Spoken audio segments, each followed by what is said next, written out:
Bismillahirrahmanirrahim. Assalamualaikum warahmatullahi wabarakatuh. Selamat pagi kepada semua siswa. Semoga semuanya hari ini bersiap mengikuti pelajaran bahasa Indonesia dengan materi baru bermain drama. Di dalam buku teks, materi ini terdapat pada bab 8. Ibu berharap kepada semua siswa tetap bersemangat mengikuti pelajaran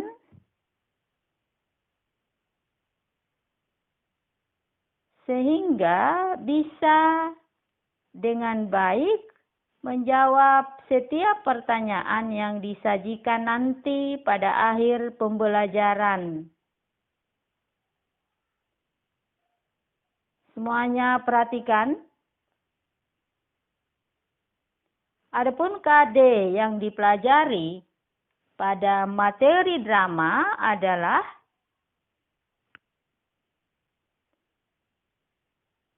perhatikan pada slide ke-2.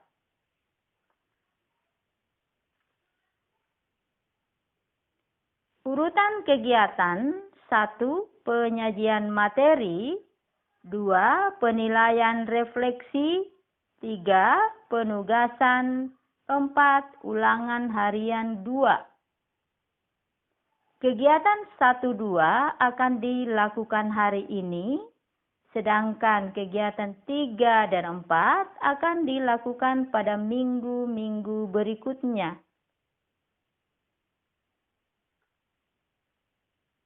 Sekali lagi Ibu ingatkan supaya memperhatikan penjelasan dari awal hingga akhir pelajaran, supaya bisa memahami dengan baik tentang drama. Adapun materi pokok yang akan kita pelajari bisa siswa lihat pada slide ke-4. Ada 1 sampai nomor 7.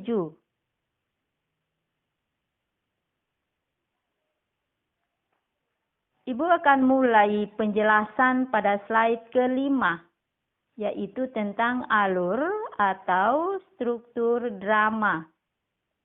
Kita awali dengan pengertian drama.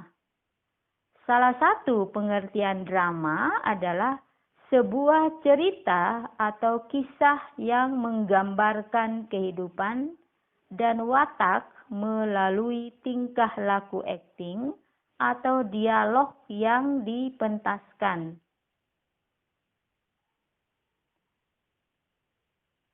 Memperhatikan definisi ini, kita dapat mengetahui bahwa karakteristik drama yaitu berbentuk dialog dan dipentaskan.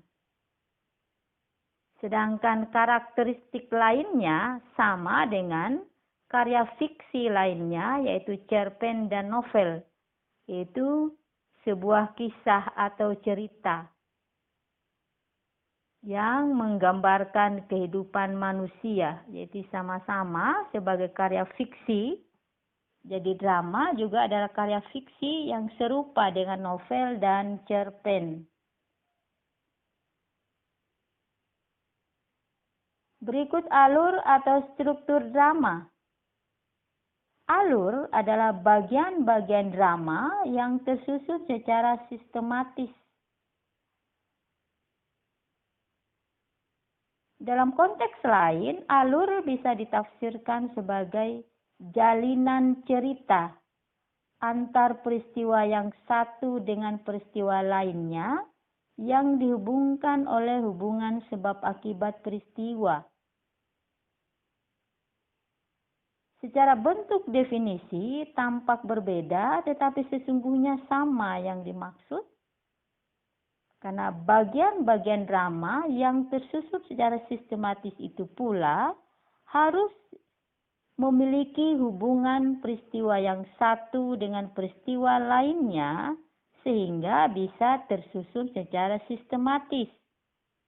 Jadi definisi yang tertera di dalam slide kelima ini dengan definisi yang mungkin siswa temukan di luar sama sebenarnya maksudnya. Tinggal kita memahami maknanya saja supaya kita bisa tahu persis apa itu alur. Berikut, alur drama terbagi atas 3 bagian besar. 1. Prolog, 2. Dialog, 3. Epilog. Dialog terbagi lagi atas orientasi, konflik atau komplikasi, dan resolusi. Perhatikan pada slide ke-6, penjelasan tentang bagian-bagian alur.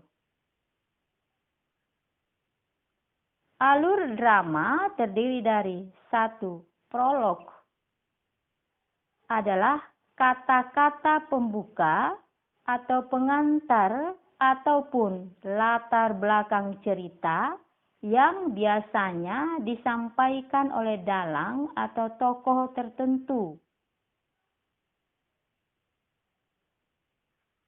Jadi penyampai cerita pada prolog itu berada di luar cerita.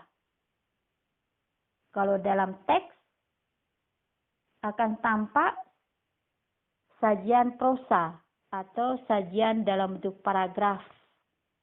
Tidak diketahui atau tidak tertulis yang menyampaikan karena memang berada di luar cerita. Alur yang kedua, dialog. Di sini adalah inti dari drama. Karena di dalam dialog ini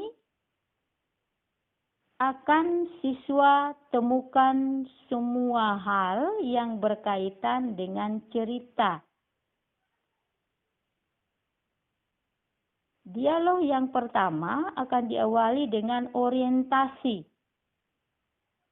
Orientasi itu biasanya berisi pembuka dialog oleh tokoh utama cerita.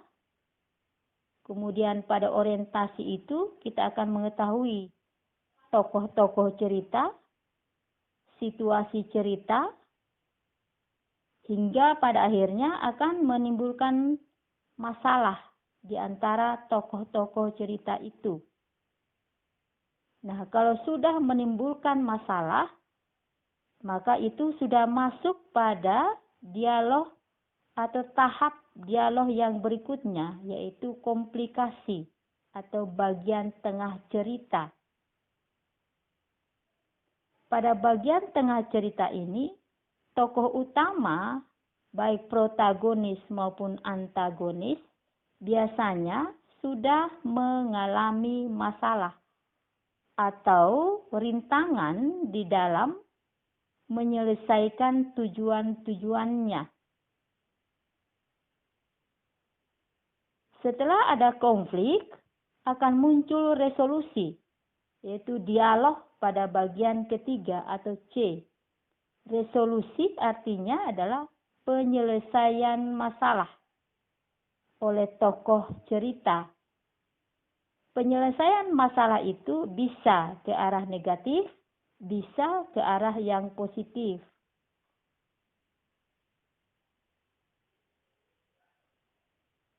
Kemudian, alur drama yang ketiga, yaitu epilog. Epilog adalah kata-kata penutup yang berisi simpulan ataupun amanat tentang isi keseluruhan dialog. Bagian ini pun biasanya disampaikan oleh dalang atau tokoh tertentu.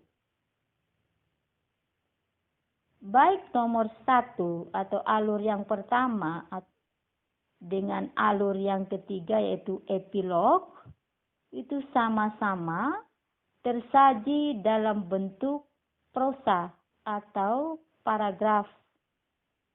Yang menyampaikan cerita tidak tampak dalam cerita karena memang berada di luar cerita.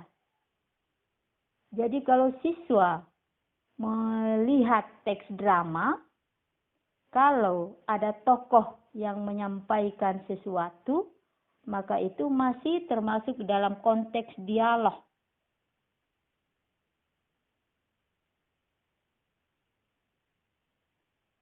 Kita akan lihat contoh alur pada slide berikutnya. Tapi sebelum itu, perhatikan struktur drama skemanya pada slide ke-7. Supaya lebih jelas bagaimana struktur drama itu. Jadi perhatikan anak panah yang menghubungkan.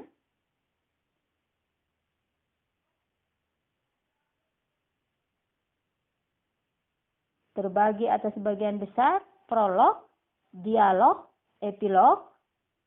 Tapi kemudian dialog terbagi lagi atas orientasi, konflik, dan resolusi.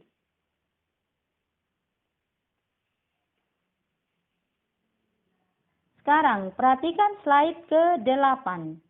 Contoh alur drama. Jadi alur yang dijelaskan pada slide ke-6 tadi akan diberikan contoh pada slide ke-8.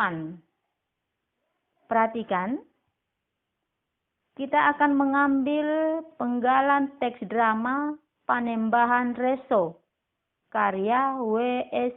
Rendra. Perhatikan contoh nomor 1, yaitu prolog. Contoh prolog, di rumah Panembahan Reso. Pagi hari ada Aryo Lembu, Aryo Jambu, Aryo Bambu, Aryo Sumbu, Aryo Sekti, Ratu Dara, dan Panembahan Reso.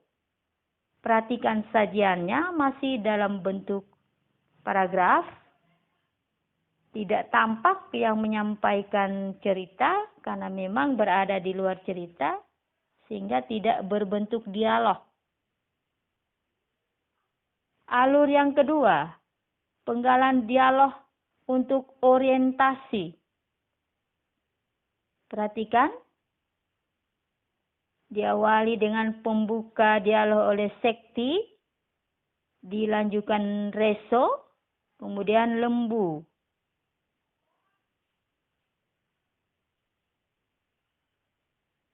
Perhatikan isi dialognya.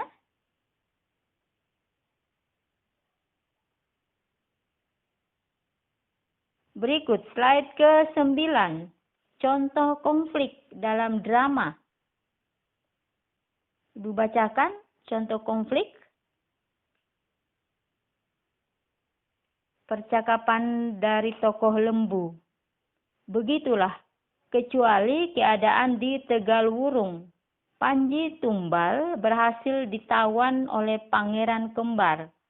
Pangeran Bindi menduduki seluruh Kadipaten Tegalwurung dan menyatakan menentang kedaulatan Maharaja kita. Perhatikan, menentang kedaulatan Maharaja kita.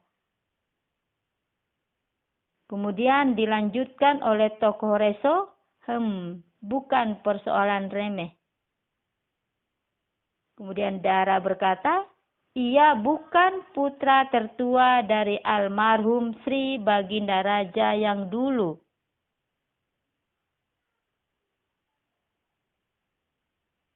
Kita langsung pada dialog Dara lagi.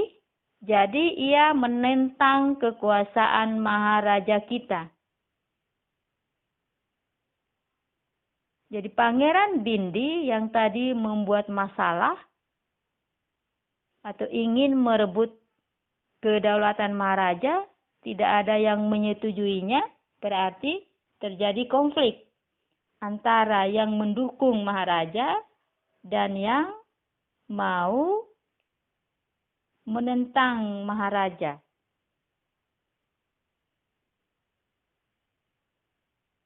Setelah konflik, apa yang harus dilakukan? Yaitu dialog yang ketiga, resolusi. Perhatikan slide ke-10.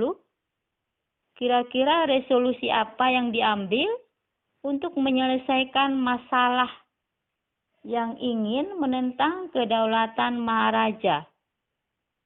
Ternyata resolusi yang diambil adalah berperang. Perhatikan dialog reso.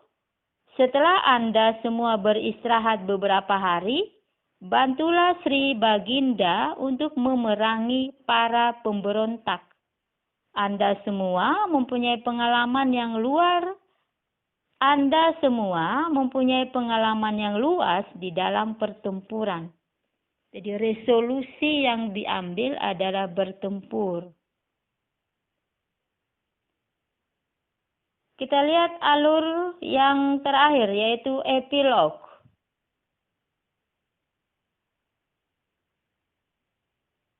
Perhatikan keterangan berikut. Penggalan drama Panembahan Reso dalam buku teks revisi 2017 tidak diakhiri epilog, karena penggalan terakhir dari drama tersebut masih berbentuk dialog, seperti tampak pada penggalan berikut. Perhatikan dialognya. Dialog terakhir adalah tokoh Reso. Berarti epilognya tidak ada. Karena epilog tidak berbentuk dialog.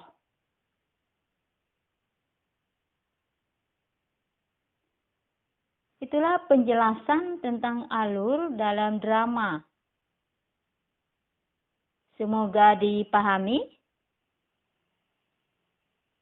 Berikut kita lihat unsur-unsur drama pada slide ke-12.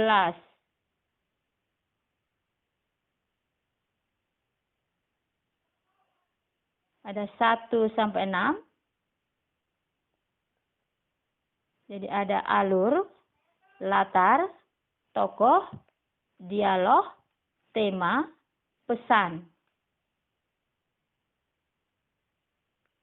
Tentang makna setiap istilah ini, Ibu kira semua siswa telah memahami karena kita telah pula mempelajari cerpen di semester 1. Definisi yang dimaksud sama.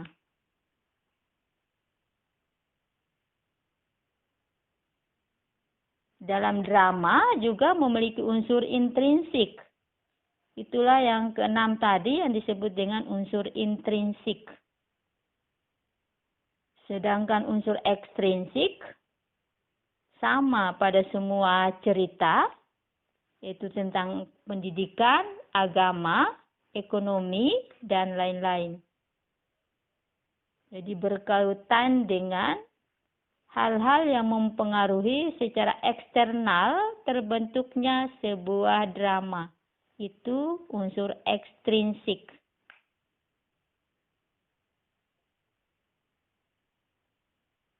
Berikut pada slide ke-13, penokohan dalam drama. Siswa bisa memperhatikan ada 4 macam tokoh. Ada disebut dengan tokoh gagal, tokoh idaman, tokoh statis, tokoh yang berkembang. Silakan dipelajari pada slide ke-13.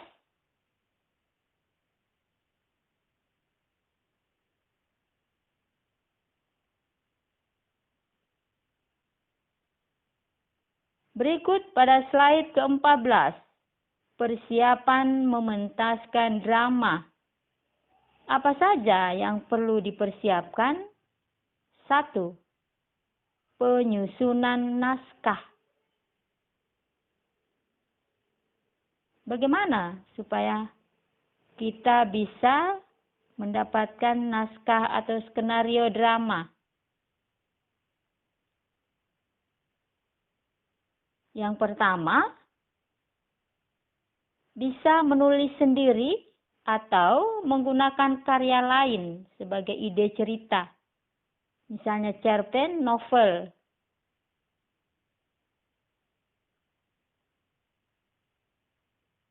Dalam menyusun skenario, perhatikan 3 elemen dasar dialog drama. Tokoh utama, wawancang, dan kramagung. Dalam skenario, apalagi yang harus diperhatikan? Yaitu membagi dialog dalam beberapa adegan atau babak. Jadi kalau disimpulkan,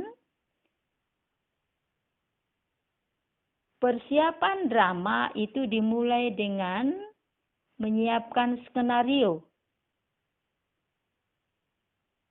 Dalam skenario itu apa yang perlu direncanakan?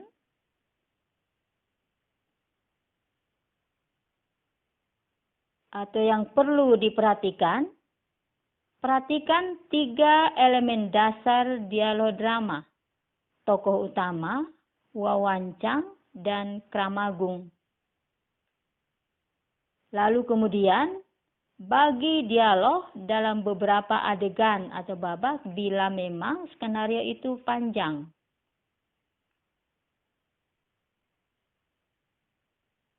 Perhatikan definisi istilah yang disebutkan tadi, yaitu tokoh utama, wawancang, dan kramagung.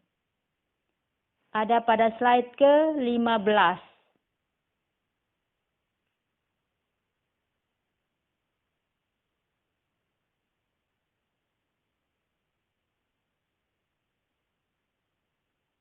Elemen dasar dialog drama. Misalnya, kramagung itu adalah petunjuk perilaku atau tindakan. Biasanya dalam dialog itu ada dalam kurung atau biasa juga dicetak miring. Jadi, pernyataan dalam kurung itu disebut kramagung atau petunjuk perilaku, tindakan atau perbuatan yang harus dilakukan oleh tokoh. Itu namanya kramagung. Sedangkan wawancang itu ada dialog atau percakapan dari para tokoh.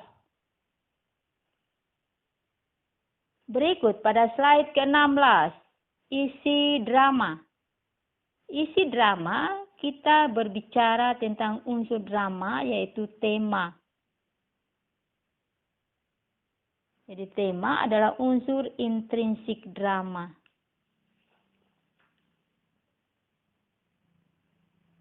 Pada slide ke-17, kebahasaan drama. Perhatikan unsur kebahasaan drama.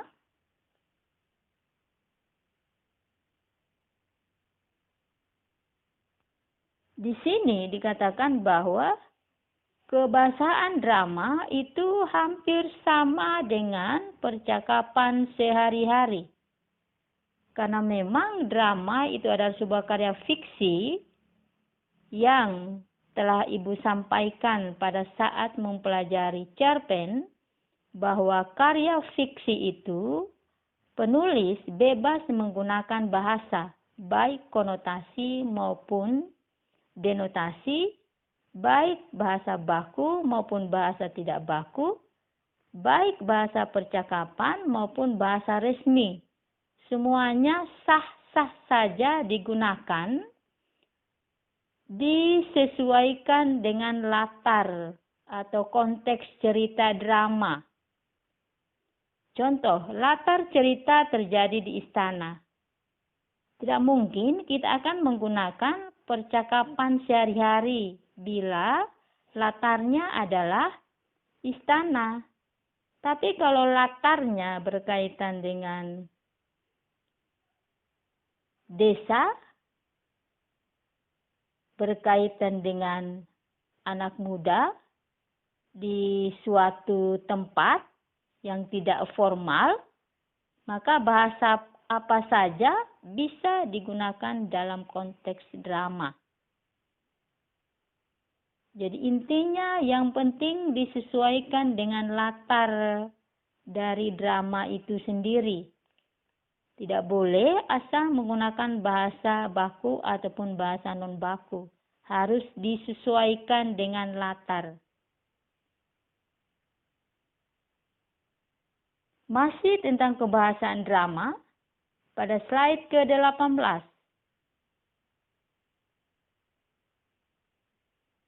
Konjungsi masih dibahas. Ini konjungsi sudah berkali-kali dibahas. Diharapkan siswa sudah sangat mahir mengenali setiap konjungsi dalam teks sampai mengetahui cara menggunakannya dengan tepat. Semoga sudah mahir.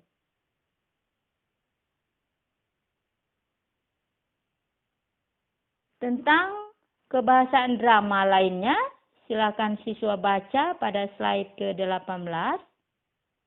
Ini ada 4 komponen yang diperkenalkan. Yang pertama tentang konjungsi, yang kedua tentang kata kerja, yang ketiga tentang kata kerja juga, yang keempat tentang kata sifat. Jadi contoh kata sifat: rapi, bersih, baik, gagah, kuat. Itu semua adalah kata-kata sifat.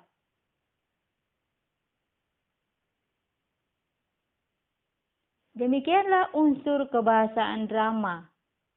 Jadi intinya kebahasaan drama tidak terikat pada satu jenis atau sifat bahasa tertentu, baik secara struktur maupun secara makna, bebas menggunakan bahasa.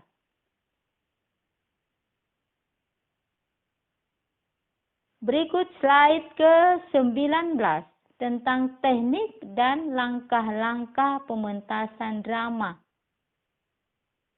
Silakan siswa perhatikan pada slide ke-19. Silakan diamati, dibaca.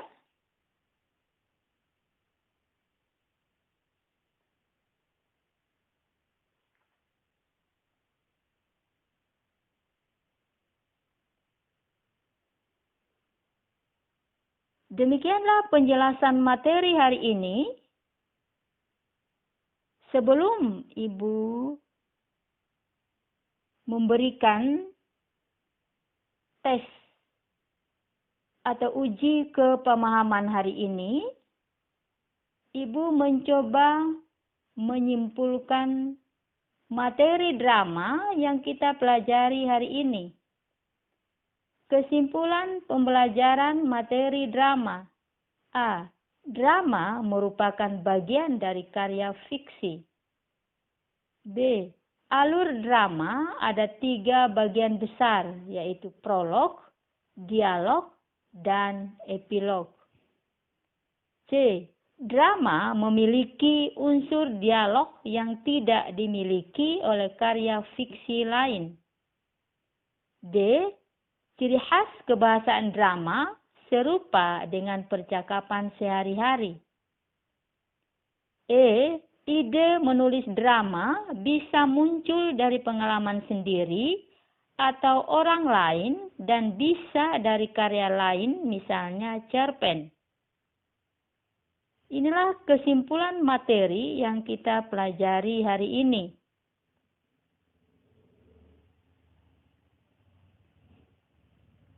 Semoga bisa dipahami, dan kalau masih ada yang ingin dipertanyakan bisa melakukannya di classroom.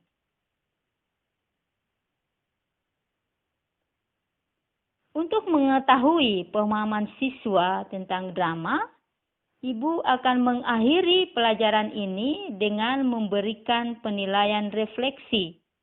Perhatikan pertanyaannya pada slide ke-20 pada nomor 2. Jawablah pertanyaan berikut dengan singkat. 1. Unsur-unsur drama meliputi apa saja?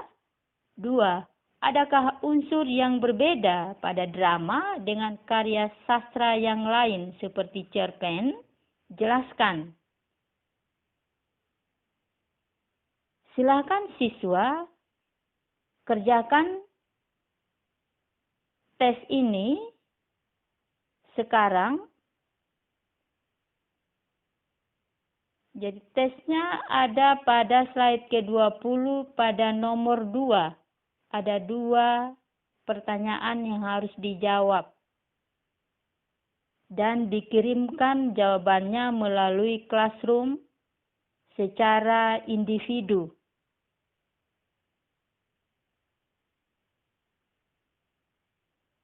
Untuk penilaian 2 dan 3 akan kita lakukan pada pertemuan berikut.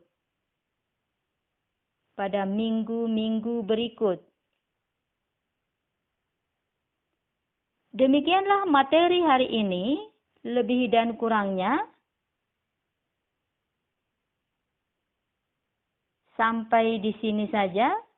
Wassalamualaikum warahmatullahi wabarakatuh.